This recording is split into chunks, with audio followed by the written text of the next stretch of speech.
Assalamualaikum warahmatullahi wabarakatuh. Halo teman-teman, selamat datang kembali di channel saya, yaitu Untung Berbagi. Apa kabar semuanya? Mudah-mudahan sehat selalu dan murah rezekinya.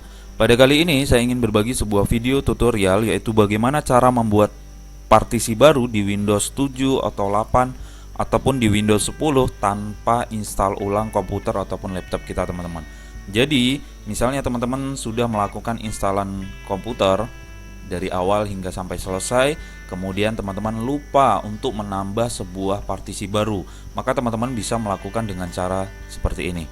Oke, di sini ada 3 buah cara untuk membuat sebuah partisi. Yang pertama, untuk menampilkannya seperti ini. Yang pertama, ketika teman-teman komputer atau laptopnya ada icon komputer seperti ini, klik kanan kemudian pilih manage seperti itu, maka akan tampil seperti ini. Kemudian cara yang kedua, teman-teman bisa klik di bagian icon tombol start ini, kemudian akan ada di bagian tab komputer, teman-teman klik kanan kemudian pilih manage seperti itu, maka tampilannya juga akan sama seperti tadi. Kemudian yang ketiga, bisa di bagian libraries ataupun klik komputer juga akan tampil seperti ini, maka teman-teman pergi ke bagian tab komputer ini, klik kanan kemudian pilih manage seperti itu, maka tampilannya juga akan sama seperti tadi. Oke, langkah selanjutnya setelah selesai, kita lihat dulu di sini. Di sini saya memiliki 2 buah partisi, yaitu local disk C dan local disk D. Kemudian di sini saya ingin membagi sebuah partisi di local disk D yang ini, teman-teman.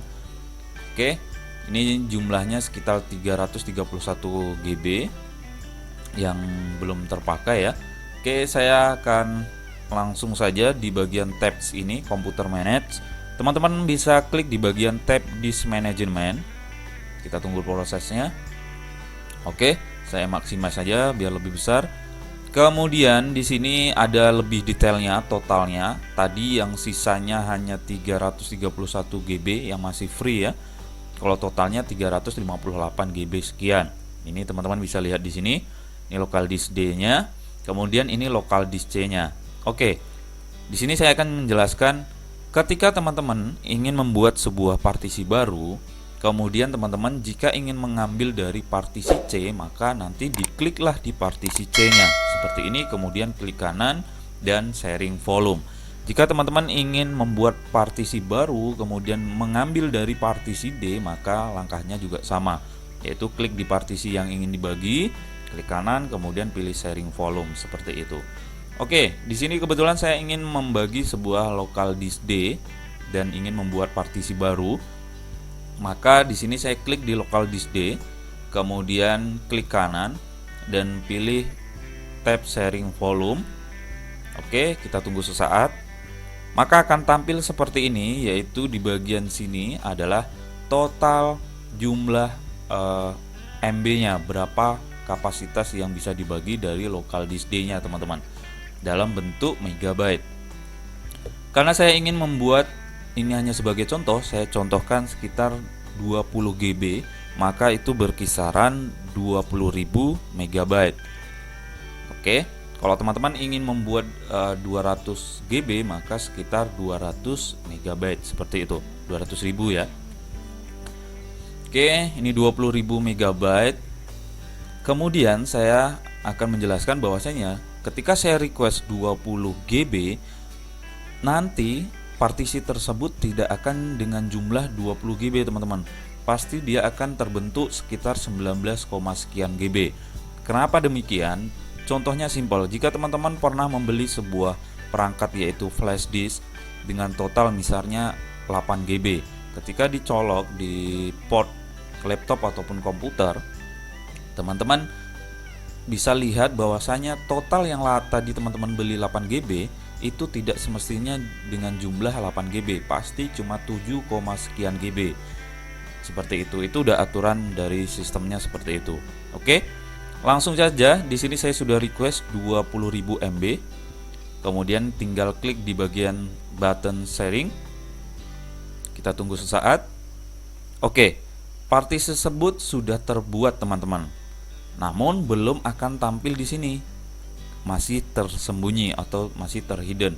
Kemudian langkah untuk menampilkannya yaitu klik di partisi yang baru ini, yang ini. Kemudian klik kanan, teman-teman pilih bagian New Simple Volume. Oke, maka akan tampil seperti ini. Kemudian klik button Next. Kemudian dia akan mengecek apakah benar dengan kapasitas 20.000 MB itu akan dibuat partisi dan akan ditampilkan di komputer kita. Jika iya, maka klik bagian Next. Kemudian teman-teman di sini bisa memilih bagian Assign the following driver letternya itu dengan format huruf apa. Misalnya maksudnya seperti ini. Ini kan C dan D. Di sini kenapa tidak tampil huruf E? Kalau mengenai kenapa tidak tampil huruf E itu kemungkinan itu udah standar dari komputernya ya teman-teman. Selalu komponen E itu kadang timbul, kadang tidak. Itu mungkin tergantung dari model dari hard disk tersebut yang ada di komputer kita masing-masing. Oke, teman-teman bisa pilih dari mulai A, B, F dan sebagainya. Jika teman-teman ada partisi dengan nama huruf E, maka teman-teman bisa memilih huruf E. Jadi berurutan C, D, E seperti itu. Karena berhubung tidak ada, saya akan pilih huruf F. Setelah itu teman-teman langsung klik bagian button Next. Oke, kemudian sini formatnya kita ikutin standarnya aja, yaitu NTFS.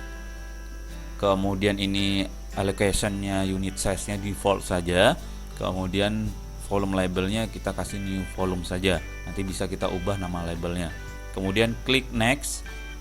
Kemudian ini sudah tertera rincian yang kita tentukan tadi, maka kita pilih button Finish. Oke, tunggu sesaat, dia lagi format. Oke, sudah selesai. Jika teman-teman menggunakan antivirus, otomatis akan tampil seperti ini. Ini saya close saja. Di sini sudah ada tanda kedip-kedip, berarti menandakan bahwasanya sudah terbaca hard disk yang kita buat tadi, yaitu partisi yang kita buat baru tadi. Oke, yang saya bilang tadi di bagian new volume, teman-teman nanti bisa ubah namanya. Ini kapasitasnya 19,4 GB, padahal kita merequest sekitar 20 GB. Oke, saya ubah dulu namanya di sini, bisa rename. Misalnya saya kasih nama Untung Berbagi. Oke, saya klik saja, kemudian continue. Otomatis akan berubah nama kita, nama partisinya. Oke, kemudian kita bisa coba ya untuk menambah sebuah file dalam bentuk folder, misalnya UB Untung Berbagi, ataupun dalam format Microsoft Word. Kita testing apakah sudah bisa menyimpan sebuah data di dalam partisi kita. Berbagi. Oke, kemudian kita bisa buka filenya, kita coba. Ini adalah sebuah partisi baru yang bernamakan Untung Berbagi. Oke, misalnya seperti itu. Kita save terlebih dahulu, yaitu file, kemudian save saja karena udah ditentukan di tadi di local disk F ya. Kita close. Oke, kita bisa atau keluar dulu. Ini kita bisa close ya teman-teman, close saja. Kita buka ulang, kemudian ke partisi, kita buka filenya. Oke, sudah berhasil, data sudah tersimpan dengan baik dan partisi yang kita buat juga sudah berjalan dengan baik ya teman-teman. Oke, kita bisa close, kita bisa klik di bagian sini. Oke, jadi sangat mudah teman-teman. Oke teman-teman, jika ada pertanyaan dan saran untuk membangun channel Untung Berbagi, tinggalkan komen di bawah. Jangan lupa tekan tombol subscribe dan loncengnya agar tidak ketinggalan video terbaru. Jika videonya bermanfaat, silahkan di-share di media sosial teman-teman. Terima kasih teman-teman Untung Berbagi, salam sukses. Assalamualaikum warahmatullahi wabarakatuh.